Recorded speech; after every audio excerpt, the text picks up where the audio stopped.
Ndugu zangu, awali ya yote nami niongeze sauti yangu kwenye kumshukuru Mwenyezi Mungu tujalia kukutana leo hapa kwa kazi hii maalum tulioipanga ya uzinduzi wa mpango mkakati wa kisayansi wa kujenga umahiri wa kusoma, kuandika na kuhesabu kwa watoto wetu wa darasa la kwanza lakini pia darasa la pili. Aidha, nawashukuru kwa dhati kwa kunipa heshima hii kubwa ya kuwa mgeni rasmi katika uzinduzi wa mpango mkakati huu ambao kauli mbiu yake ni KKK, msingi wa elimu kwa maendeleo endelevu. Ndugu zangu, nilipofika kwenye eneo hili nilipitishwa kwenye maonesho na niliona jinsi wizara ilivyojitayarisha. Kwa hiyo nawashukuru na kuwapongeza sana. Lakini vile vile nilipitishwa nikaona vijana wetu wanarithishwa utamaduni wetu, wanacheza ngoma pale hapo, kunikaribisha. Nashukuru. Na vile vile vijana wetu wa ngonjera, lakini pia kwaya na nyinyi hapa mmefunika. Lakini niseme wote hawa maonyesho, ngoma, kwaya, ngonjera, wote wameeleza madhumuni ya mpango huu tunaozindua leo. Kwa hiyo nichukue au nitumie fursa hii kuwapongeza Wizara ya Elimu, Sayansi na Teknolojia na Ofisi ya Waziri Mkuu TAMISEMI pamoja na wadau wa elimu na maendeleo kwa kazi kubwa ya kufanikisha maandalizi ya mpango huu. Jitihada hizi zinathibitisha mwelekeo na dhamira yetu ya dhati kuboresha matokeo ya kujifunza kwa watoto wetu. Ndugu zangu, mkakati huu ni miongoni mwa ahadi za siku 100 nilizozitoa wakati nikizindua kampeni ya uchaguzi mkuu ya mwaka jana, na mkakati huu unakusudia kuwajengea watoto wetu uwezo wa kukabiliana na masomo yao ngazi kwa ngazi katika safari yao ya kutafuta elimu, kuendana na mabadiliko yanayotokea duniani na kwa mustakabali wa ujenzi wa uchumi na maendeleo ya taifa letu. Lakini vile vile mkakati huu ni sehemu ya utekelezaji wa Dira ya Taifa ya Maendeleo 2050 inayosisitiza maendeleo ya rasilimali watu na taifa linaloongozwa na maarifa na uadilifu. Aidha, ni sehemu ya utekelezaji wa sera yetu ya elimu na mafunzo ya mwaka 2014 toleo la mwaka 2013 inayolenga kumwezesha mwananchi kuwa na maarifa, stadi, maadili na uwezo wa kuchangia maendeleo na ustawi wa taifa letu. Tunaweza kujenga miundombinu imara, kukuza maarifa na teknolojia, lakini ikiwa hatukuimarisha msingi wa awali wa kufundisha watoto wetu, tutakuwa tunajenga juu ya msingi dhaifu, na matokeo tumeyaona miaka ya nyuma huko. Tunajenga juu ya msingi dhaifu ambao hauko sawa sawa, na kwa maana hiyo watoto wetu wakitoka kuhitimu masomo yao la 7 form 4 kidogo mambo yanakuwa sio mazuri sana. Lakini niseme pia kwamba hii ndiyo sababu tumefanya maboresho ya mitaala ya elimu ya lazima kuwa miaka 10 kuhakikisha kwamba watoto wetu wanapikwa vizuri na wanapikwa kisawa sawa. Lakini tunatekeleza haya vile vile kwa sababu tunatekeleza maazimio mbalimbali ya kimataifa.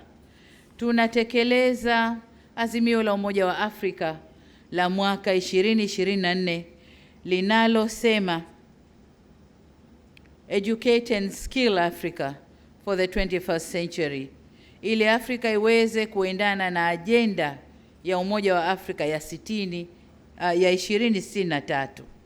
Kwa hiyo ili tuweze kutekeleza vyema ajenda yetu ya Afrika ya 2023, lazima tuwajenge watu wetu kielimu, kiujuzi na maarifa. Na hiyo mkakati huu ni kutekeleza wito wa azimio hilo. Mkakati tunaozindua leo kama ilivyosema ni sehemu ya azimio hilo, lakini vile vile ni utekelezaji wa lengo namba 4 katika malengo endelevu ya maendeleo ya Umoja wa Mataifa SDGs, linalotuhimiza kufanya quality education. Kwa hiyo tumetekeleza mikakati yetu ya ndani ya taifa, ndani ya Afrika, lakini pia kimataifa. Umoja wa Mataifa wakijua tunachokifanya leo, watatupa pongezi nyingi sana kwa haya tuliyoyafanya siku ya leo. Kwa ndugu zangu, niseme kwamba tuko katika njia sahihi na tunakwenda vizuri. Mpango huu utakuwa ni nguzo ya kujenga taifa imara linaloendelea kimaarifa na kuwajengea watoto msingi madhubuti wa kusoma fani mbalimbali. Ni ukweli usiopingika kuwa mtoto anayezimudu stadi za KKK mapema anakuwa na maarifa au hujenga uwezo wa kuelewa maarifa mapya, kufikiri kwa kina, kudadisi na kushiriki kikamilifu katika kujifunza. Nilikuwa nanong'ona na waziri wa elimu nikamwambia kwamba na katika maonyesho tulimalizia kwenye teknoloji. Nikamwambia ni jambo la muhimu kwa sababu watoto wetu wanaozaliwa sasa hivi, wale wote wenye fursa ya kupata kutumia simu za watu wao wa ndani ya nyumba na wakaingia kwenye program za watoto zile, akina CoComelon na wengine, au wanaopata kutumia iPads, vitoto vile vinasema mapema na vinaelewa mapema. Vinasema ABCD, vinasema A's, apple, B's nini. Badala ya kusubiri kwenda shule, akiwa na miaka 1.5 already anasema A's, apple, nini. Mara moja nilimtembelea mwanangu kwa ana kajukuu kadogo. Kwa hiyo nilipofika nikatoa zawadi. Kajukuu amekuja kupokea, kana mwaka sio na miezi 3 au 4. Nimempa zawadi, anambia thank you bibi. Nimeshtuka. Thank you bibi. Mamake kanambia CoComelon. Huko ndiko wanakosoma hayo mambo hayo ya thank you bibi, A's, hapo huko. Kwa hiyo teknoloji nayo ni jambo zuri. Lakini nataka niseme nimetembelea maonyesho. Nimevutiwa sana na niliyoyaona pale. Sana. Na uzuri ni kwamba teknoloji tunayoizungumza hapa, bali ile ya iPad na mambo mengine na tablets, ni teknoloji ambayo imefanywa na wabunifu wetu ndani ya nchi, ndani ya sekta ya elimu. Nimeona TV za maboksi, chupa zimeandikwa namba, watoto wanazungusha, 1 anazungusha inakuja 1, 2 anazungusha. Marvelous. Nimeona methods za kumfanya mtoto aelewe hesabu, kujumlisha, kutoa, kuzidisha na kugawa kwa kutumia mbao tu na kutumia vishanga tu, na watoto wataelewa vizuri sana. Nimeona ile alosema mtendaji mkuu wa baraza la mitihani kwamba ili mtoto ajue ni ashike na atengeneze, ashiriki kutengeneza. Nimeona watoto watakavyoshirikishwa kutengeneza maumbo, kutengeneza numbers, kutengeneza mambo mbalimbali, kutumia mchanga, kutumia pumba za mpunga, labda kutumia msasa, vitu vidogo ambavyo ndani ya nchi vipo. Kwa hiyo tumesogea sana, na ni imani yangu kwamba tutasogea sana, kwa sababu zana au nyenzo tunazotumia ni za hapa ndani. Kwa hiyo ni kazi ya walimu, kazi ya wizara kusimamia vitengo vile, tuzalishe kwa wingi zile zana ili watoto wengi zaidi wawe na fursa ya kuzitumia hizo zana na waweze kuelewa yale ambayo yanafundishwa.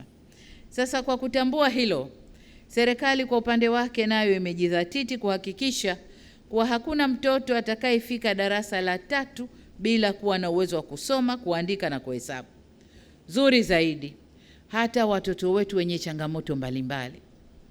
Nimeona maandishi nundu mpaka kwa picha, kwamba mtoto asiyeona atakuwa anagusa, lakini picha ya ng'ombe iko pale, atakuwa anamgusa, atajua ng'ombe ana kichwa, tumbo, mkia, na ng'ombe ni mkubwa kidogo. Akifika kwenye mbuzi, goat, ataona kama ng'ombe lakini huyu mdogo kidogo. Wanagusa na wanapata ile feeling ya kumjua huyu ng'ombe, huyu mbuzi, huyu mambo mengine. Kwa hiyo mimi niwapongeze sana Wizara ya Elimu, kwa kweli mmejidhatiti na mkakati huu, na sina shaka tukienda hivi tutafanikiwa vya kutosha. Niseme katika dunia ya sasa, taifa lolote linalotaka kujenga uchumi shindani huwekeza mapema katika stadi za awali za mafunzo. Jambo hili si la hiari, bali ni wajibu wa serikali, wazazi na jamii kwa ujumla, kama ilivyoelezwa hapa na wanakwaya na mtendaji mkuu wa Baraza la Mitihani na wengine wote walitoa wito kwa jamii kwamba tuendelee kwenye kufanya zoezi hili. Ndugu wananchi, kama mnavyofahamu, serikali imefanya jitihada kubwa katika kuboresha upatikanaji wa elimu kwa kuongeza kiwango cha uandikishaji na kuimarisha miundombinu katika shule za msingi na sekondari. Katika elimu msingi, madarasa yameongezeka kutoka 151,315 mwaka 2021 hadi madarasa 184,550 mwaka 2025, na kwa upande wa elimu ya sekondari madarasa hayo yameongezeka kutoka 64,204 mwaka ule 2021 hadi 101,473 mwaka jana 2025. Takwimu hizi zinatuonesha tumetoka kujenga wastani. Inawezekana kabisa miaka mingine tumejenga madarasa mengi, miaka mingine madogo, lakini kwa wastani. Ukichukua madarasa yale yaliyojengwa mpaka 2021 kwa wastani wa miaka 60, labda tuseme tulikuwa tunajenga madarasa 3,080 kila mwaka. Lakini ukichukua kutoka mwaka 2021 kuja 25, tumejenga takriban madarasa 34,700 na kitu, ambayo ukigawa kwa miaka minne ile utakuta kila mwaka tumejenga madarasa 8,383. Hiyo kwa ngazi ya msingi. Lakini kwa upande wa sekondari tumeongeza madarasa. Mwaka ule wa nyuma kulikuwa tunajenga madarasa 1,070 kila mwaka, wastani kila mwaka. Lakini kipindi hiki cha miaka minne iliyopita kutoka 21 mpaka 25 tumejenga madarasa 9,317 kila mwaka ngazi ya sekondari. Kwa hiyo ni kwa upande wa miundombinu. Lakini hatua zote hizi ni sehemu ya utekelezaji wa dhamira ya serikali ya kuhakikisha hakuna mtoto anayeachwa nyuma, na hilo ndo la kwanza. Kwanza ni kuwavuta, kuwaleta ndani ya darasa, lakini darasa pia liwe rafiki katika kumfanya mtoto aweze kusoma vizuri, aelewe vizuri, na maana tupunguze namba ya wanafunzi kwenye darasa. Tunaelekea kwenye vile viwango vinavyokubalika kimataifa. Pengine hatujafika, lakini tunaelekea huko. Sasa kwa upande mwingine, sekta binafsi nayo wamefanya kazi kubwa utoaji wa elimu nchini kuanzia awali hadi ngazi ya juu, na tunathamini sana nguvu zao au mchango wao. Ndugu zangu, miundombinu peke yake au mbali na miundombinu tulioijenga, miundombinu ya elimu, lakini pia kuna suala la watumishi wa elimu. Na katika ahadi zangu za siku 100 tuliahidi kwamba tutaajiri walimu 7,000 ndani ya siku 100 za awali. Ninayo furaha kusema kwamba tumekwisha ajiri na kuwapangia vituo vya kazi walimu 6,044 na walimu 956 wako kwenye mchakato kujaza nafasi zilizobaki. Kazi inaendelea ndani ya wizara kufanya usaili na mambo mengine, ili tutakapofika Februari 3 tuwe tumemaliza nafasi zote 7,000. Hata hivyo, sote tunakubaliana kwamba maboresho haya pekee hayatoshelezi ikiwa hatutosimamia ipasavyo ubora wa mafunzo yanayotolewa, hususan katika hatua za mwanzo za ukuaji wa mtoto. Na hapa kuna kuja haja ya kuboresha au kuimarisha kitengo chetu cha ukaguzi. Nimesikia hapa wakaguzi wametambulishwa. Kile kitengo, Mheshimiwa Waziri, wakaguzi mna kazi kubwa. Na kwa bahati nyuma huku mliwezeshwa. Sasa twendeni tukasimamie haya. tuhakikishe watoto wetu yale yaliyopangwa kwenye mpango huu wa kuhakikisha darasa la kwanza darasa la kwanza na la pili wanatoka wakijua KKK. Hiyo ni kazi yenu wakaguzi, nami nawatia moyo, nendeni kafanyeni kazi hiyo.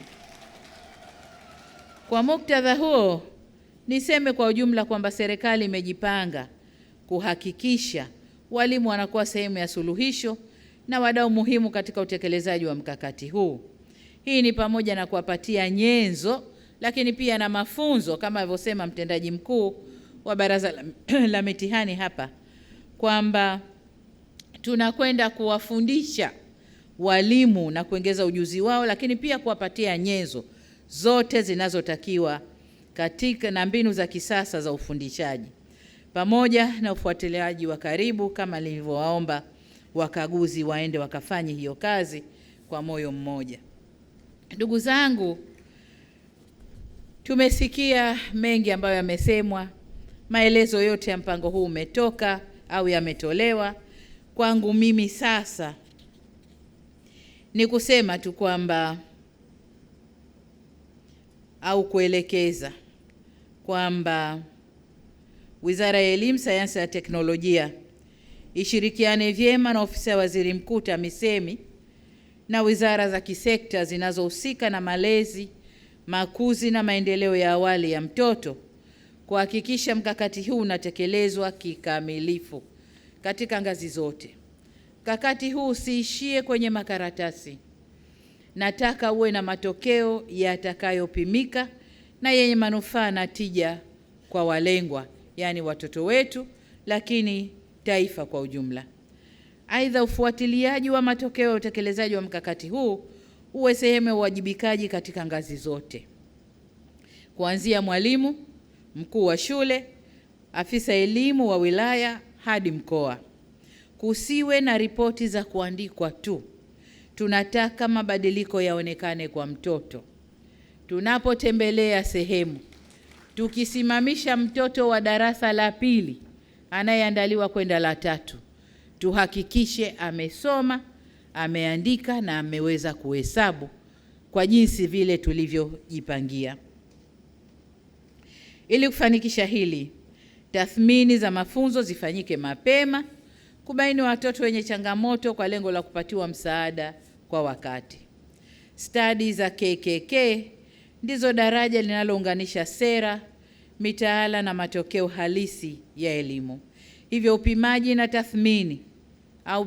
tathmini endelevu ni muhimu ili kubaini mapema changamoto na kuchukua hatua stahiki. Lakini pamoja na maelezo hayo, naomba pia nitoe wito kwa wazazi, walezi na jamii kwa ujumla kutoa ushirikiano kwa serikali ili kufanikisha mkakati huu. Ndugu zangu, kabla sijahitimisha hotuba yangu, napenda kusisitiza kuwa serikali itaendelea kusimamia kwa karibu utekelezaji wa mkakati huu na itahakikisha rasilimali, mifumo na usimamizi vinakwenda sambamba ili kuleta matokeo yanayokusudiwa kwa wakati. Na kwa timu nilionayo ndani ya Wizara ya Elimu, Profesa Mkenda na wasaidizi wake wote, sina shaka na hili. Nilipompanga Profesa Mkenda Wizara ya Elimu, alinitizama kwa jicho baya kidogo. Nikamwambia, Profesa, unaweza. Nenda kasimame, unaweza. Kama kuna watu wanakukwamisha niambie, turekebishe ili tuende mbele. Ameifanya hiyo kazi vizuri sana. Miaka 4-5 iliyopita tumepiga hatua kubwa. Tulipo sasa siko tulikotoka. Tumeingia awamu hii, nikamwambia Profesa, mabadiliko ya elimu ni legacy yako. Utakumbukwa kwa hili milele na milele. Nataka ubakie hapo. Nitakupangia wasaidizi wazuri ili mukayamalize yale ambayo tumeanzisha. Kwa Profesa, I salute you na timu yako, na naomba uko mbele msituangushe. Ndugu zangu, baada ya kusema hayo, sasa nitamke kwamba mpango mkakati wa kisayansi wa kujenga umahiri wa kusoma, na kuandika na kuhesabu KKK kwa watoto wetu wa elimu ya awali na wanafunzi wa darasa la kwanza na la pili sasa umezinduliwa rasmi.